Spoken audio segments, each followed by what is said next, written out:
আচ্ছা, রোধ কি? রোধ হচ্ছে বিদ্যুতের একটা বাধাদানকারী ধর্ম। অর্থাৎ কোনো তারের মধ্যে দিয়ে বা পরিবাহীর মধ্যে দিয়ে যখন বিদ্যুৎ পরিবাহিত হয়, তখন রোধের কারণে কি হয়? বিদ্যুৎ পরিবহনে কি বাধাপ্রাপ্ত হয়। অর্থাৎ এই বিদ্যুৎ পরিবহনে বাধা দান করাই হচ্ছে কি রোধের ধর্ম, বা বিদ্যুৎ পরিবহনে বাধাদানকারী ধর্মকে আমরা কি বলি? রোধ বলি। তো এই রোধটা কি হয়? পরিবাহী, অপরিবাহী এবং অর্ধপরিবাহী তিন ধরনের কি পদার্থ রয়েছে।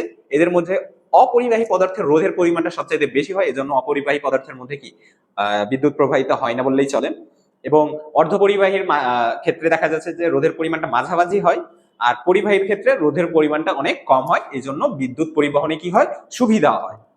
এবং এই ক্ষেত্রে তাপমাত্রারও প্রভাব রয়েছে। তো তাপমাত্রার প্রভাব বাদে আমরা পরিবাহীর উপরে ডিপেন্ড করে যে প্রভাবগুলা রয়েছে রোধের উপর, যে একটা পরিবাহীর যে বৈশিষ্ট্যগুলা সেগুলো একটা রোধকে কিভাবে পরিবর্তন করতে পারে, তো এইটা আজকে আমরা দেখবো। দেন পরবর্তীতে আমরা তাপমাত্রার কারণেও কি প্রভাব আসে সেটাও দেখবো। তো রোধের ক্ষেত্রে সাধারণত যে রোধের সূত্রগুলো আর কি, এটা আমরা দেখবো। যে প্রথমত রোধ কিসের উপর ডিপেন্ড করে? দৈর্ঘ্যের উপরে। ঠিক আছে, দৈর্ঘ্যের উপরে বলতে একটা পরিবাহীর দৈর্ঘ্যের উপরে। আমি ধরলাম একটা পরিবাহীর রোধ হচ্ছে আর এবং পরিবাহীটার দৈর্ঘ্য হচ্ছে এল, তাহলে তাদের মধ্যে সম্পর্ক হচ্ছে সমানুপাতিক। অর্থাৎ একটা তারের দৈর্ঘ্য যত বড় হবে, রোধের পরিমাণটা কি হবে? ততই বেশি হবে। অর্থাৎ একটা লম্বা তারে কি রোধের পরিমাণ বেশি, সেই তুলনায় একটা ছোট তারে রোধের পরিমাণ কম হবে। আচ্ছা, তারপরে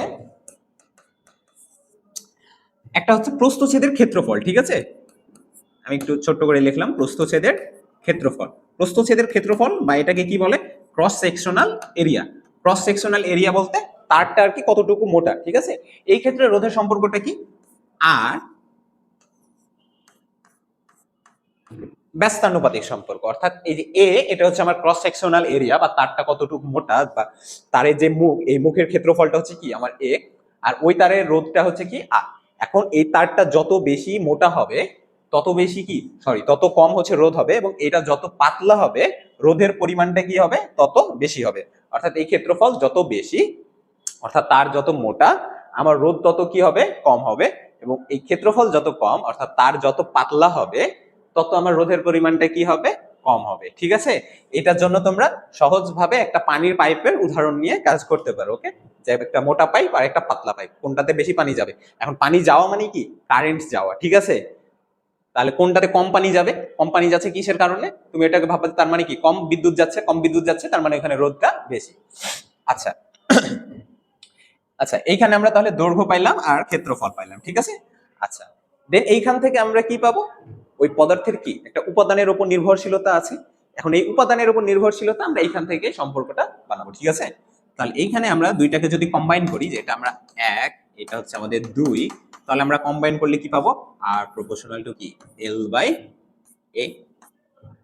ঠিক আছে, আচ্ছা, এখন আমরা এটা পেলাম যে দৈর্ঘ্য আর ক্ষেত্রফলের জন্য। এখন তারের উপাদানের উপর তো একটা নির্ভরশীলতা তার আছে, তাই না? উপাদানের উপর নির্ভরশীলতাটা কি হয়ে যাবে তখন? আর ইকুয়াল রো এল বাই এ। কারণ উপাদানটা দেখো, উপাদানটা কি ফিক্সড না? তুমি মনে করো একটা তামার তার নিয়েছো, দেন তামার তারের এটা তো তামারই আছে, তাই না? তুমি দৈর্ঘ্য চেঞ্জ করলা, বাড়াইলা, বা তুমি তার প্রস্থচ্ছেদের ক্ষেত্রফলটা বাড়াইলা, কমাইলা, যে এই দেন এই ধর্মগুলা পর্যবেক্ষণ করলা, বাট তার উপাদান তো চেঞ্জ হয় নাই, তাই না? সেটা তো ফিক্সড, তাহলে ওটা কি একটা কনস্ট্যান্ট। সেই কনস্ট্যান্টটা আমাদের এখানে বসছে, যেটা তার উপাদানের রোধের সহগ আর কি বলা হয়, বা আপেক্ষিক রোধ বলা হয় এটাকে। তাহলে দেখো, তাহলে এই যে যেটা আমাদের আপেক্ষিক রোধ, রো ইকুয়াল কি হবে? রো ইকুয়াল হবে আর এ বাই কি এল। তাহলে এটার একক কি হবে? রোধের একক আমরা জানি ওহম, ক্ষেত্রফলের একক কি মিটার স্কোয়ার, আর নিচে কি হবে? দৈর্ঘ্যের একক মিটার। তাহলে আপেক্ষিক রোধের একক কি হবে? Ohm meter. ঠিক আছে, তো এই ক্ষেত্রে আমরা কি একটা পরিবাহীর যে রোধের তার পরিবাহীর বৈশিষ্ট্যের উপরে, অর্থাৎ তার দৈর্ঘ্য, তার ক্ষেত্রফল এবং তার উপাদানের যে মিলে যে তার বৈশিষ্ট্যগুলো নিয়ে যে রোধের পরিমাণটা, সেটার আমরা সম্পর্ক তৈরি করলাম। এখন একটা পরিবাহীর রোধের ক্ষেত্রে কিন্তু তাপমাত্রারও প্রভাব রয়েছে। তোমরা যারা জানো যে পরিবাহীর ক্ষেত্রে সাধারণত তাপমাত্রা বাড়ালে রোধের পরিমাণটা কি হয়? বেড়ে যায়, এবং তাপমাত্রা কমালে কি হয়? রোধের পরিমাণটা কমে যায়। যদিও অর্ধপরিবাহীর ক্ষেত্রে এটা উল্টাভাবে আচরণ করে, অর্থাৎ অর্ধপরিবাহীর ক্ষেত্রে তুমি যদি তাপমাত্রা বাড়াও তাহলে রোধের পরিমাণটা কমে যাবে, এবং তুমি যদি তাপমাত্রা কমাও তাহলে রোধের পরিমাণটা বেড়ে যাবে। তো এই পরিবাহীর ক্ষেত্রে সাধারণত মনে করো θ°C তাপমাত্রা, অর্থাৎ θ°C তাপমাত্রায় রোধটা কত হবে এটা তুমি যদি পর্যবেক্ষণ করতে চাও তাহলে রোধ কি হবে? আমরা জানি পরিবাহীর ক্ষেত্রে অবশ্যই রোধ বৃদ্ধি পায়, তাই না? তাহলে রোধ তো বৃদ্ধি পাবে, কতটুকু বৃদ্ধি পাবে? ধরলাম 0°C তাপমাত্রায় রোধ ছিল কি R0 plus alpha R0 theta.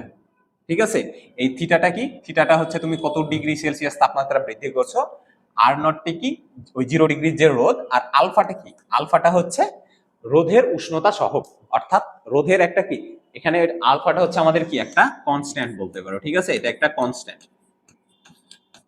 কারণ একটা তাপমাত্রা বৃদ্ধির ফলে যে তামার আর লোহার রোধ সমানভাবে তো বৃদ্ধি পাবে না, এটা তামার উপরে ডিপেন্ড করবে এবং লোহার উপরে আলাদা আলাদা ভাবে ডিপেন্ড করবে। তো এই আলফাটা হচ্ছে সেই রোধের উষ্ণতা সহগ বলা হয়। তো এইভাবে আমরা দেখলাম যে পরিবাহীর যে ধর্ম, পরিবাহীর ক্ষেত্রে যে পরিবাহীর দৈর্ঘ্য, ক্ষেত্রফল এবং তার উপাদানের উপরে রোধ কিভাবে নির্ণয় করব, এবং তাপমাত্রার ফলে যে রোধটা পরিবর্তন হয় সেই রোধটা আমরা কিভাবে নির্ণয় করব। তো সবাইকে সাথে থাকার জন্য ধন্যবাদ। এরকম আরো ভিডিও পেতে অবশ্যই এই চ্যানেলটা ফলো করে রাখো।